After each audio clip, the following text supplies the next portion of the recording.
So market में एक concept जो हर कोई जानना चाहता है and everyone is talking about is liquidity. Market short की अपॉर्चुनिटी देता है but immediately you come to know कि आप ही मार्केट में लिक्विडिटी थे, मार्केट रिवर्स करता है, आपके एसेलेट करता है और रैली दे देता है। ऑरो फार्मा के चार्ट पे हमें 15 मिनट्स में ब्रेकडाउन मिला बट मार्केट लिक्विडिटी क्रिएट करता है, रिवर्स कर जाता है एंड अगेन लिक्विडिटी क्रिएट करता है, फिर से रिवर्स कर जाता है। ऐसी सिचुएशन से बचे कैसे? If you are still watching this video you are very much interested कि आपको कैसे लिक्विडिटी को आइडेंटिफाई करना है और कैसे आप इस ट्रैपिंग से बच सकते हो। सो नॉर्मली गाइस मार्केट में बुकिश लैंग्वेज में हमको ये एक स्ट्रक्चर दिख रहा है बट क्या मार्केट इतनी ही ज्यादा आसान है? नहीं है, क्योंकि रियलिटी में this is the way market goes down और हर लिक्विडिटी एक ट्रैपिंग का काम करती है। और उसका सीक्रेट है कि मार्केट को हमेशा जूम आउट करके और ब्रॉडर ट्रेंड को देखना चाहिए। 2 पॉइंट्स मार्केट में हमेशा आपको ध्यान रखने हैं कि अगर मैं बाय कर रहा हूं तो सेल कौन कर रहा है एंड सेकंड जो ब्रेकआउट है वो हमेशा कंसोलिडेशन के साथ आना चाहिए। अगर मार्केट दूर से कंटिन्यूअस कैंडल के साथ ब्रेकआउट दे रहा है सो इन मोस्ट केसेस आप उसमें ट्रैप होने वाले हो क्योंकि मार्केट इमीडिएटली रिवर्स कर जाएगा। ये SBIN का चार्ट है और क्लियर यहाँ पे कंसोलिडेशन है। मार्केट में 3 टाइम रिजेक्शन है।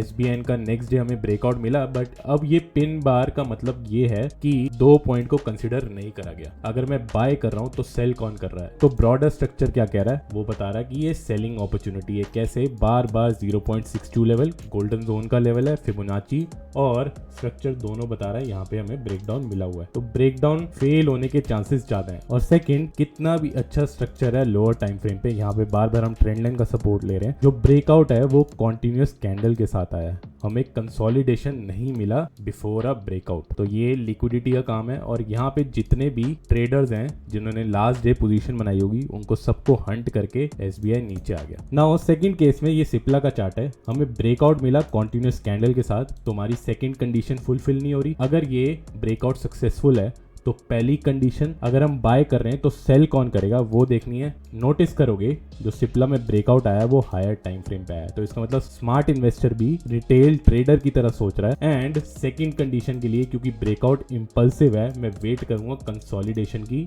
After a breakout. अगर ब्रेकआउट से पहले कंसोलिडेशन नहीं मिली या कंसोलिडेशन बहुत ही ज्यादा फार है तो सेकंड टाइम कंसोलिडेशन की वेट करनी है। यहाँ पे कंसोलिडेशन का फिर से ब्रेकआउट मिला और इजी 1:2 का टारगेट था on Friday. But how to identify liquidity? इसके लिए 2 और पॉइंट्स को ध्यान रखना है। फर्स्ट, जब तक मार्केट में स्विंग इंटैक्ट है आप ऑपोजिट साइड पे पोजीशन नहीं बनाओगे। कितने भी मार्केट में इंटरनल स्ट्रक्चर बन सकते हैं लोअर टाइम फ्रेम पे 5 मिनट्स में 15 मिनट्स में, बट हमारा ओवरऑल बायस हमेशा ब्रॉडर ट्रेंड के साथ होना चाहिए। एंड सेकंड, एक बहुत ही कॉमन पैटर्न जिसको मैं पर्सनली यूज करता हूँ वो है इक्वल लोज और इक्वल हाइस। अगर ये पैटर्न बन रहा है तो आपको बहुत अच्छी अपॉर्चुनिटी मिलेगी जब भी ये लिक्विडिटी हंट होती है और मार्केट रिवर्स करता है। नाउ एक कंटिन्यू करेंगे सिप्ला के चार्ट के साथ। अगर आप नोटिस करो तो 15 मिनट्स में हमें ब्रेकआउट मिला हुआ है और मेरे लिए हमेशा बाइंग डिस्काउंट जोन पे आती है जब भी हम मार्केट में अप ट्रेंड ढूंढ रहे हैं। डिस्काउंट जोन के लिए फिबोनाची रिट्रेसमेंट प्लॉट करा और अगर कॉमन डिमांड या सप्लाई जोन मार्क करना है तो कॉन्टिन्यूअस कैंडल की शुरुआत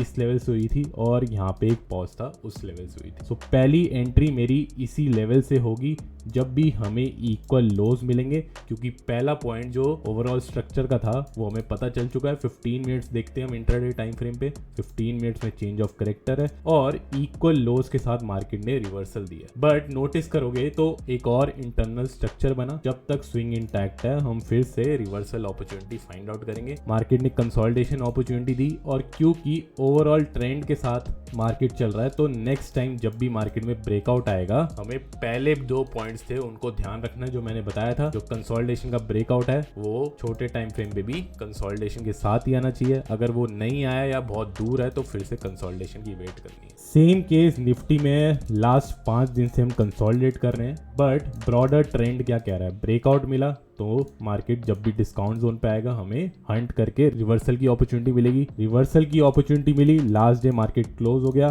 जितनी भी लिक्विडिटी थी वो सारी हंट हुई। अब यहाँ पे इक्वल लोज बने क्योंकि ब्रेकआउट फिर से मिल चुका था। सो हमें फिर से फिबोनाची रिट्रेसमेंट प्लॉट करनी है क्योंकि ब्रॉडर ट्रेंड हमारा 15 मिनट्स में अभी भी अप ट्रेंड का है। हायर टाइम फ्रेम पे भी ब्रेकआउट दे चुके हैं।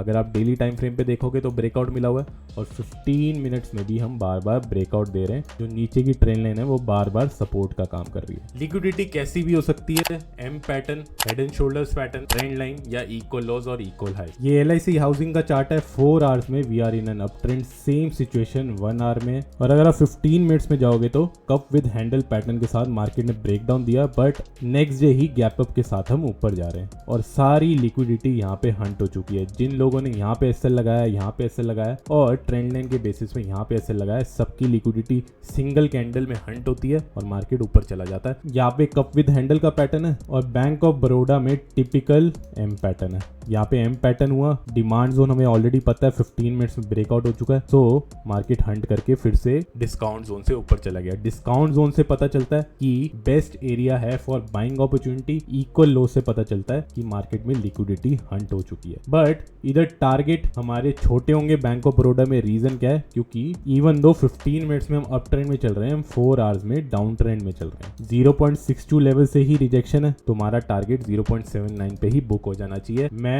ऑल टाइम हाई को टारगेट नहीं करूंगा स्टार्ट में। So in the end every chart has its own story. आपको उसी के बेसिस पे एनालाइज करना है कि कहाँ मार्केट रिवर्स कर सकता है, कहाँ ब्रॉडर ट्रेंड है, और जब मैं इंट्राडे में चार्ट को देख रहा हूँ तो मैं हायर टाइम फ्रेम को कैसे सिंक में रख के टारगेट बुक कर सकता हूँ। इन ट्रेडिंग 2+2 कभी भी 4 नहीं होता। मार्केट में डिफरेंट टाइप के पैटर्न बन सकते हैं। ट्रेंड लाइन लिक्विडिटी का काम कर सकती है, हेड एंड शोल्डर्स भी कर सकता है, और टिपिकल WM पैटर्न भी लिक्विडिटी का काम कर सकते हैं। ओवरऑल लिक्विडिटी कहाँ बन रही है उसके लिए ब्रॉडर स्ट्रक्चर पता होना चाहिए, मार्केट कहाँ जाना चाहता है, और अगर मैं बायर हूँ तो सेलर कहाँ बैठे। ऑलवेज रिमेंबर, मार्केट तब तक इनरैशनल है जब तक सारे बायर्स सेलर की तरह सोचने लग जाएं और सारे सेलर्स बायर की तरह सोचने लग जाए, और सबकी लिक्विडिटी जैसी हंट होती है मार्केट ओवरऑल ट्रेंड के साथ ही मूव करने लगता है। So this was the video कि कैसे लिक्विडिटी को देखना है, कैसे डिफरेंट टूल्स को आप यूज कर सकते हो। डिफरेंट टूल्स की वीडियो मैंने बनाई हुई है, ट्रेंड लाइन की video, Fibonacci video, RSI video, जिधर से आपको रिवर्सल की अपॉर्चुनिटी कंफर्मेशन के साथ देखने को मिल सकती है। So if you like this video, like share subscribe करना, एंड यू कैन कमेंट